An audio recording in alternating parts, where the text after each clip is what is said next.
বিশেষ করে মানিকগঞ্জের 3টি আসনকে সুরক্ষিত করে বিজয়ী করে, ধানের শীষকে বিজয়ী করে আমরা জনাব তারেক রহমানের হাতে তুলে দেওয়ার জন্য একটি মিশন হাতে নিয়েছি।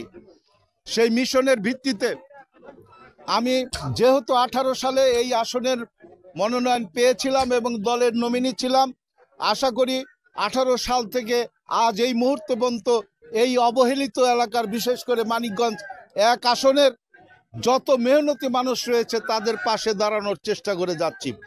এই উপলক্ষে আগামী নির্বাচনে দল আমাকে মনোনীত করলে ইনশাল্লাহ এই আসনটি জনাব তারেক রহমানের হাতে দিয়ে এই অবহেলিত ঘিউর দৌলতপুর শিবালয়ের মেহনতি মানুষের প্রতি বছর যে দুর্ভোগে পড়ে, বর্ষাকালে নদী ভাঙ্গন এবং ঝড় বৃষ্টির সময় ঝড়, সব কিছুতে আমার এই মেহনতি খেটে খাওয়া মানুষগুলো ক্ষতিগ্রস্ত হয়।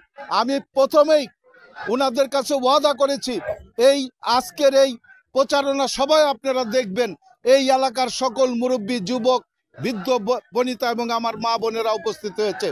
আমি যদি নির্বাচিত হই, সর্বপ্রথম এই আসনের নদী ভাঙা, এই নদী ভাঙ্গনকে চিরস্থায়ীভাবে বন্ধ করে, অর্থাৎ চিরস্থায়ীভাবে নদী শাসন করে চর এলাকাকে একটি আন্তর্জাতিক শিল্পকেন্দ্র হিসেবে গড়ে তুলতে চাই। যে শিল্পকেন্দ্র গড়ে তুললে এই অবহেলিত দৌলতপুর ঘিওর শিবালয়ের সকল মেহনতি মানুষ এবং আমার মা বোনদের কর্মসংস্থান হবে এবং অর্থনৈতিকভাবে এই উপজেলা 3টি উন্নতির শিখরে গিয়ে সকলের ভাগ্যের পরিবর্তন ঘটবে। এই এলাকার মেহনতি মানুষের ভাগ্যের পরিবর্তন তথা অর্থনৈতিক, শিক্ষা, চিকিৎসা এবং তাদের বেঁচে থাকার যে অবলম্বনটুকু, জমি জমা, ঘর বাড়ি রক্ষা করার জন্য যা দরকার আমি সেটা করব, এই প্রতিশ্রুতি দিয়ে যাচ্ছে আমি জনগণকে। এবং ইনশাল্লাহ এই জনগণ, এই 3টি আসনের মেহনতি জনগণ যেমন আমার উপর আস্থাশীল, আমিও ওনাদের প্রতি আমার জীবনের শেষ দিনটি পর্যন্ত ওনাদের সাথে কাজ করার প্রত্যয় ব্যক্ত করে যাচ্ছি।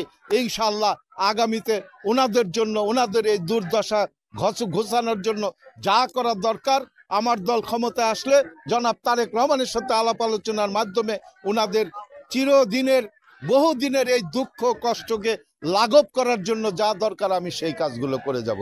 এই প্রতিশ্রুতি আজকের এই প্রচারণা সভায় আমি দিয়ে যাচ্ছি।